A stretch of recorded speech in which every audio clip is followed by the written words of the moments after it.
Good evening मुलांनो. आता आपण आहे ना जो राज्यघटनेचा भाग सुरू करतो आहे तो आहे भाग 1. परवा मी तुम्हाला सांगितल्याप्रमाणे आपण भाग आहेत ना राज्यघटनेमध्ये. आपण असं नाही का म्हणत की मूलभूत अधिकार घटनेच्या भाग 3मध्ये आहेत, मार्गदर्शक तत्त्व घटनेच्या भाग 4मध्ये आहेत. तसा हा घटनेचा भाग 1 त्याचं जे नाव आहे ते आहे संघराज्याचे राज्यक्षेत्र आणि संघराज्य. त्या टॉपिकचं नाव भाग 1चं नाव काय? संघराज्य आणि त्याचं कार्यक्षेत्र. या भाग 1मध्ये कलम 1 ते 4 आहेत.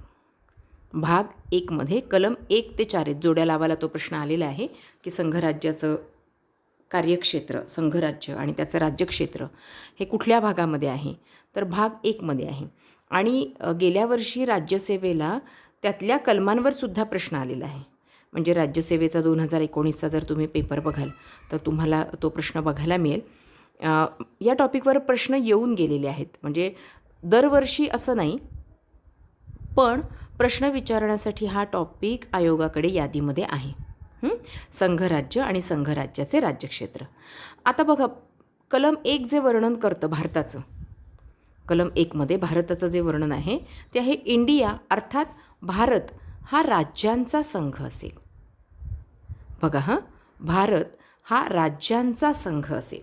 आता इथे घटनाकर्त्यांनी राज्यांचा संघ असं म्हणण्यामागे काय उद्देश होता? भारताचं वर्णन करताना तिथं संघराज्य असं नाही लिहिलेलं बरं का, राज्यांचा संघ असं लिहिलेलं आहे. का? तर भारतामध्ये जे संघराज्य निर्माण होतं आहे ना ते ना राज्यांनी करार करून नाही निर्माण झालेलं. हा मुद्दा समजून घ्या. कारण इथे ना आपण अमेरिकेपेक्षा आपलं संघराज्य कसं वेगळं आहे हा पण मुद्दा समजून घेतो आहे.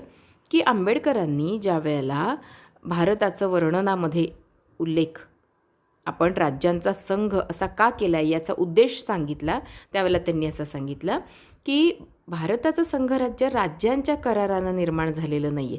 म्हणजे कसं की असं नाही झालं की महाराष्ट्राला, गुजराताला, उत्तर प्रदेशाला, बिहाराला आणि काही राज्य आली, त्यांनी ॲग्रीमेंट केलं आणि त्यांनी असं म्हटलं की चला आता आपले अधिकार आपल्यातले थोडे काढून देऊया आणि एक संघराज्य निर्माण करूया. असं नाही झालेलं. राज्यांच्या करारानं हे निर्माण झालेलं नाही.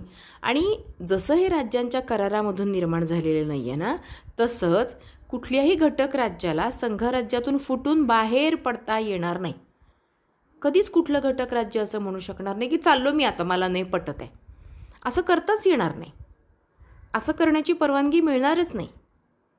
इथे जर तुम्ही तुलना अमेरिकेशी केली तर तुमच्या असं लक्षात येईल की अमेरिकेमध्ये जे अस्तित्वात आलेलं संघराज्य आहे ना ते मात्र तिथल्या घटक राज्यांनी करार करून आपले काही अधिकार दिलेले आहेत काढून संघाला, आणि मग ते संघराज्य अस्तित्वात आलेलं आहे. भारताचं तसं नाही आहे. म्हणून भारताचा उल्लेखसुद्धा ना राज्यांचा संघ असा केलेला आहे. वर्णन कसं आहे भारताचं? राज्यांचा संघ. आणि मग जी घटक राज्य भारतामध्ये आहेत आणि जी केंद्रशासित प्रदेश पण आहेत त्यांची यादी पहिल्या अनुसूचीमध्ये दिलेली आहे. अनुसूची आहेत ना, परिशिष्ट आहेत ना, 12 परिशिष्ट आहेत बघा घटनेला आपल्या. 12 परिशिष्ट. जी नवीन मुलं ऐकत आहेत त्यांनी हा मुद्दा जरा थोडासा व्यवस्थित ऐका की आपल्या घटनेला 12 परिशिष्ट सध्या आहेत. परिशिष्ट म्हणजे काय? अनुसूची शेवट दिलेली आहे घटनेच्या. ती जे काही घटनेमध्ये घटनादुरुस्त्या होतात त्यामुळं जर नवीन एखादा जर विषय ॲड करण्यात आला तर त्यासाठी कधीकधी अनुसूची निर्माण केली जाते. जशी 73व्या आणि 74व्या घटनादुरुस्तीने अनुसूची क्रमांक 11 आणि अनुसूची क्रमांक 12 हा निर्माण करण्यात आला होता. त्या अनुसूची आहेत, त्यातल्या पहिल्या अनुसूचीमध्ये घटक राज्यांची आणि केंद्रशासित प्रदेशांची नावं आहेत. आता सध्या किती घटक राज्य आहेत आणि केंद्रशासित प्रदेश किती आहेत? जम्मू काश्मीर नंतर हे तुम्हाला माहिती आहे. ज्यांना माहिती नाही त्यांनी आज तो छोटासा होमवर्क घ्यायचा आहे की शोधून काढायचं किती घटक राज्य आहेत, किती केंद्रशासित प्रदेश आहेत. आणि जे नवीन विद्यार्थी आहेत म्हणजे 10वी झालेले, 12वी झालेले अशा विद्यार्थ्यांना एक छोटा होमवर्क असा पण देते आहे की या घटक राज्यांचं भौगोलिक स्थान बघायचं आजच. भौगोलिक हे आपल्याला फार कामात येतं. जरी भूगोलात कामात येत असलं तरी सगळे विषय MPSCला सारखेच आहेत. काही त्याला वेगवेगळं म्हणजे नाही असं की भूगोल वेगळा, इतिहास वेगळा, सगळं एकाच प्रश्नपत्रिकेत येतं आणि आपल्याला सगळ्यावर कमांड असणं आपल्या परीक्षेसाठी गरजेचं आहे. तर ती बघा घटक राज्य आणि त्या घटक राज्यांच्या राजधान्या पण बघा आणि लिटरली पाठ करून ठेवा. जो काही बेसिक अभ्यास जो म्हणतो ना आपण, त्या बेसिक अभ्यासामध्ये ते जातं. आता घटक राज्यांची संख्या बदललेली आहे. काहींना जुनी पुस्तकं दिसतील, त्या जुन्या पुस्तकामध्ये तुम्हाला 29 घटक राज्य बघायला मिळतील, तेलंगणा पकडून. पण आता जम्मू काश्मीरला केंद्रशासित प्रदेशामध्ये रूपांतरित करण्यात आल्यामुळं आता ते नाही घटक राज्य राहिलं. त्यामुळे आता घटक राज्यांची संख्या साहजिक 1नी कमी झालेली असणार आणि केंद्रशासित प्रदेशांची संख्या मात्र साहजिक आहे 2नी वाढलेली असणार. तर तो मुद्दा थोडासा लक्षात घ्या.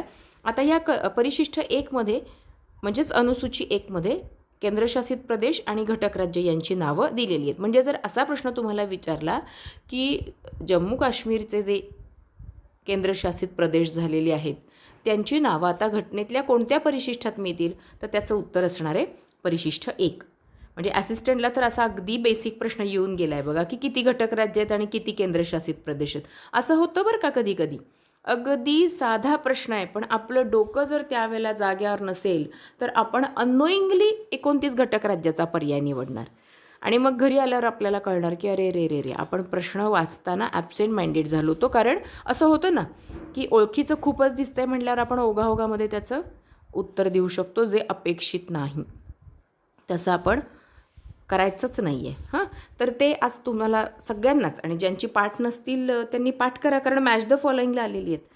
आता इथेच आहे ना म्हणजे ह्या कलम 1मध्ये आपल्या म्हणजे देशाच्या बाबतीत, भारताच्या बाबतीत भारताचा संघ हा घटक राज्य, केंद्रशासित प्रदेश आणि शिवाय इन फ्युचर म्हणजे भविष्यकाळात भारत जर कुठलं राज्यक्षेत्र संपादित करेल तर त्याचासुद्धा समावेश करण्यात आलेला आहे. राज्यक्षेत्रात, भारताच्या राज्यक्षेत्रात घटक राज्य, केंद्रशासित प्रदेश आणि भविष्यकाळात भारत ज्या कुठल्या क्षेत्राचं संपादन करेल, म्हणजे समजा भारतानं कुठलं क्षेत्र मिळवलं म्हणजे भारत आक्रमण करून मिळवण्याच्या तर फंदात पडणार नाही, पण असं समजा की एखाद्या देशातल्या एखाद्या छोट्याशा क्षेत्राची इच्छा झाली की आपण भारताला जॉईन होऊन जाऊयात आणि त्या देशांनी काही हरकत घेतली नाही आणि त्याला समजा आपल्याला जॉईन करून घ्यायचे, तर त्यावेळेला आपण राज्यक्षेत्रामध्ये त्याला जॉईन करून घेणार आहोत.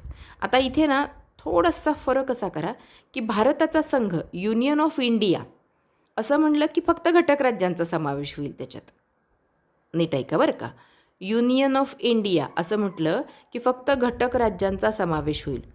पण territory of India, territory TERRITORY, territory of India म्हटलं की घटक राज्य, केंद्रशासित प्रदेश आणि भविष्यात संपादन केलेली क्षेत्र.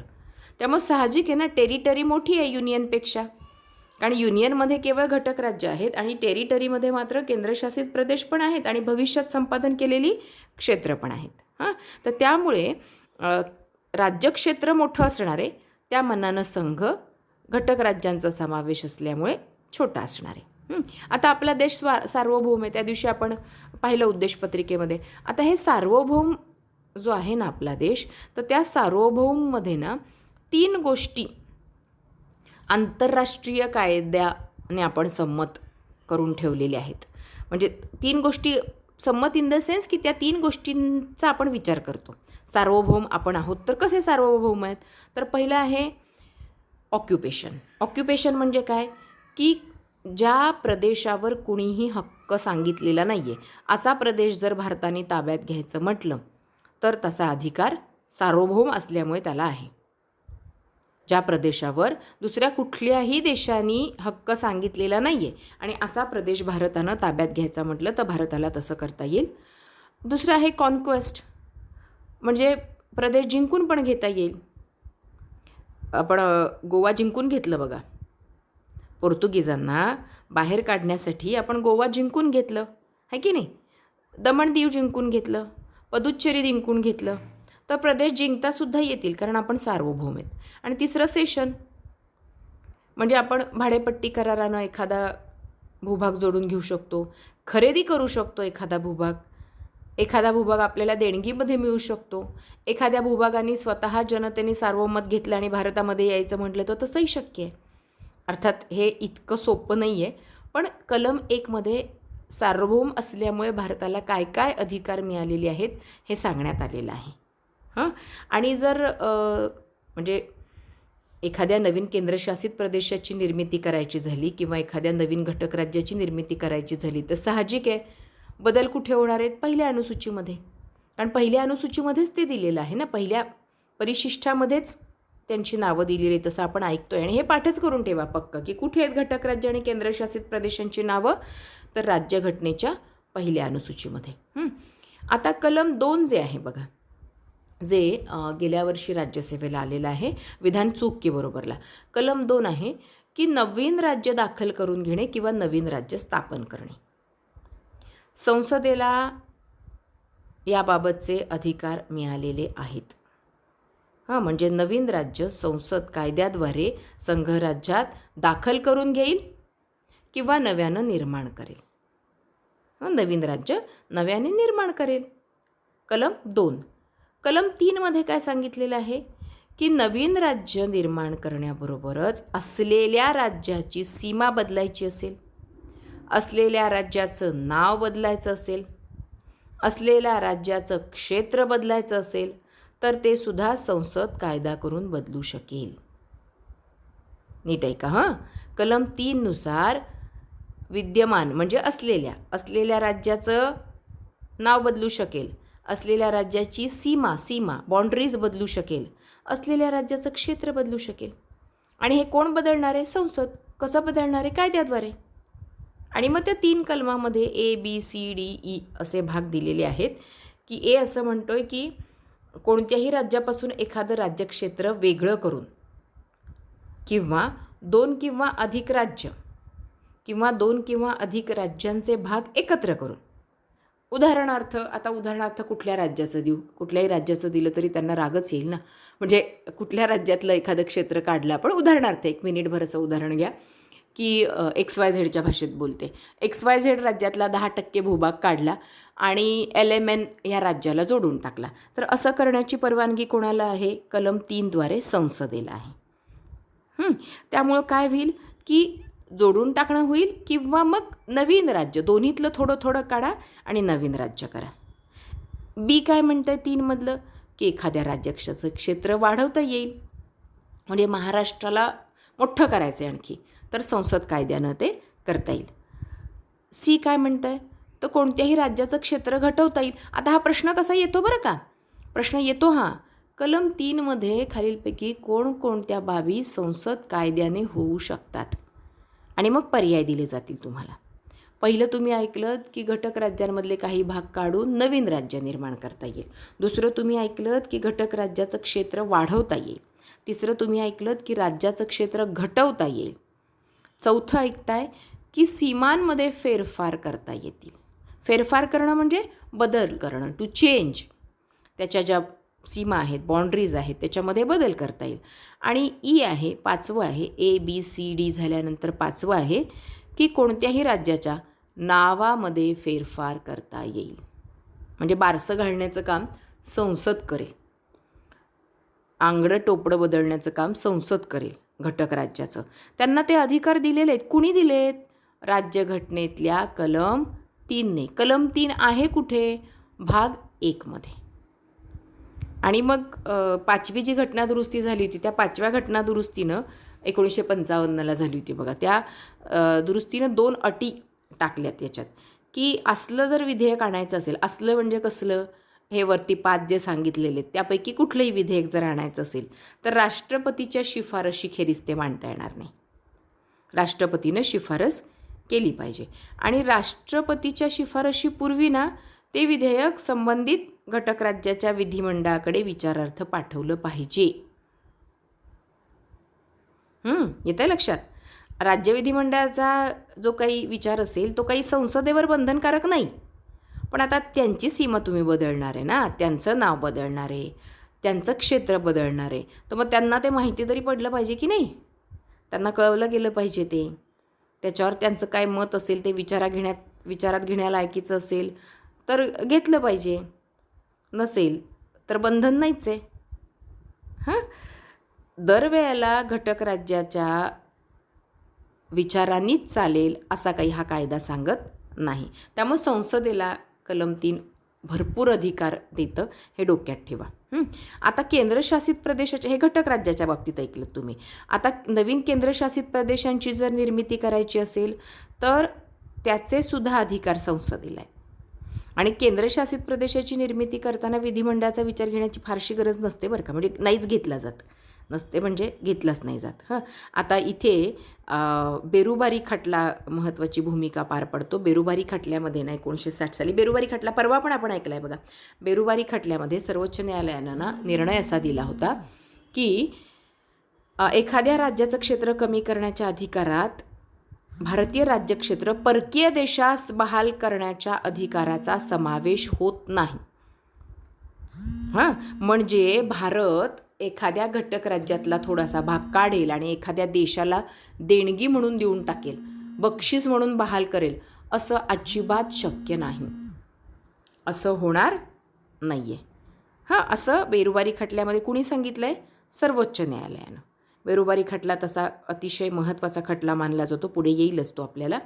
पण या कलमाच्या बाबतीत मात्र हे विधान थोडंसं लक्षात ठेवाल की सर्वोच्च न्यायालय असं म्हणतं की ठीक आहे, संसदेला क्षेत्र कमी करण्याचा अधिकार आहे, पण म्हणून काय संसद ते कमी केलेलं क्षेत्र कुठल्या परकीय देशास बहाल करणार नाही. आता कलम 4 जे आहे ते कलम 4 असं म्हणतं की कलम 2 अंतर्गत जी नवीन राज्य स्थापन केली जात आहेत किंवा कलम 3 अंतर्गत जी नवीन राज्य निर्माण केली जात आहेत त्यांना, व्हेरी IMP वाक्य हे येऊन गेलेलं आहे, कारण त्यांना राज्यघटनेच्या कलम 368 अंतर्गत घटनादुरुस्ती कायदा समजण्यात येणार नाही. त्यांना घटनादुरुस्ती कायदा मानायचं नाही. व्हेरी IMP वाक्य आहे. म्हणजे ते 368च्या बाहेर आहेत. 368 कलमाच्या कसे आहेत? बाहेर आहेत. त्यांना घटनादुरुस्ती अंतर्गत मानता येणार नाही. तर हे डोक्यात ठेवा. कलम 1, कलम 2, कलम 3 आणि कलम 4. आता आज तुम्हाला होमवर्क दिलेला आहे की सगळी घटक राज्य तुम्ही बघाल. त्या घटक राज्यांचे ज्या राजधान्या आहेत त्या पाठ कराल. आणि मी तुम्हाला एक हे पाठवते, फोटो पाठवते, आणि त्या फोटोमध्ये काय दिलेलं आहे मी तुम्हाला, IMP आहे, व्हेरी IMP आहे तो फोटो. काय आहे त्याच्यामध्ये? तर त्याच्यामध्ये ना कुठलं घटक राज्य केव्हा अस्तित्वात आलं. आता केव्हा अस्तित्वात आलं म्हणजे काय, घटक राज्य ज्यावेळेला राज्यघटना होती त्यावेळेला घटक राज्यांची जी संख्या होती ती वेगळी होती आणि आत्ता घटक राज्यांची संख्या वेगळी आहे. म्हणजे साहजिक आहे की घटक राज्य, घटना जेव्हा अस्तित्वात आली तेव्हा किती घटक राज्य होती? घटना अस्तित्वात आली केव्हा? 26 जानेवारी 1950ला. त्यावेळेला घटक राज्य किती होती? प्रश्न हा येऊन गेलेला आहे. ती तुम्ही शोधा, प्रश्न आला आहे म्हणून तुम्ही शोधा. XYZ समजा घटक राज्य त्यावेळेला होती.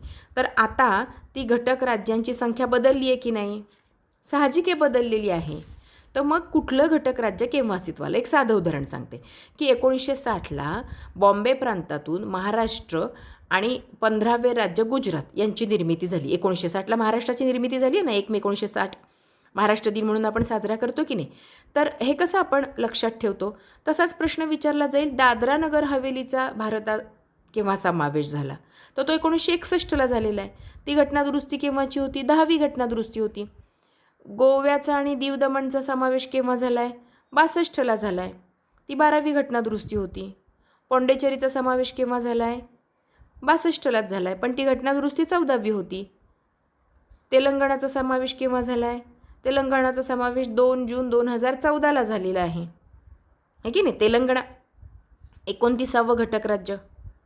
आणि मग आता लेटेस्ट म्हणून तुम्हाला केंद्रशासित प्रदेश विचारात घ्यावे लागतील. तर हा चार्ट मी तुम्हाला देते आणि तो चार्ट जरा थोडासा व्यवस्थित पाठच करा. पाठ करायला घाबरायचं नाही. पाठ करायला घाबराल तर आपण पास होणार नाही आहोत. कारण मी म्हटलं सगळा खेळ 10-10 सेकंदाचा, 15-15 सेकंदाचा आहे. विचार करायला तिथे वेळ नाही. जरी डोक्यात असेल आणि पटकन वेळेवर सापडलं नाही तर त्या आसण्याला काहीच उपयोग नाही, अजिबात उपयोग नाही त्या आसण्याचा. तर ते डोक्यात ठेवा. इथे एक छोटासा टॉपिक जो कायम परीक्षेला विचारला जातो तो आहे राज्य पुनर्रचना आयोग. आता राज्य पुनर्रचनेबाबत, राज्य पुनर्रचना म्हणजे काय? राज्यांची पुन्हा एकदा रचना करून टाकायची. तर त्याबाबत आहे ना S.K. धर आयोग होता बघा, S.K. धर. 17 जून 1948ला हा आयोग स्थापन झाला होता आणि त्यानं आपला अहवाल डिसेंबर 1948ला दिला आहे. आणि त्यानं असं सुचवलं की राज्याची पुनर्रचना करायची आहे ना तुम्हाला, अजिबात भाषा आणि संस्कृती हे निकष घेऊ नका. फक्त आंध्र प्रदेशला भाषिक स्तरावर आणा, बाकीच्यांना नका आणू. आणि राज्य पुनर्रचनेसाठी प्रशासकीय विभाग याचा विचार करा. प्रशासकीयच्या विभागांनुसार ती राज्य पुनर्रचना करा. आता या धर आयोगानंतर आहे ना JVP समिती आली. JVP समिती. आता ही जी JVP समिती होती ती डिसेंबर 1948ची. तिनं आपला अहवाल दिलेला 1949ला.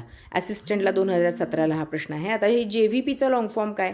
J for Jawaharlal Nehru, V for Vallabhbhai Patel आणि P फॉर पट्टाभी सीतारामय्या.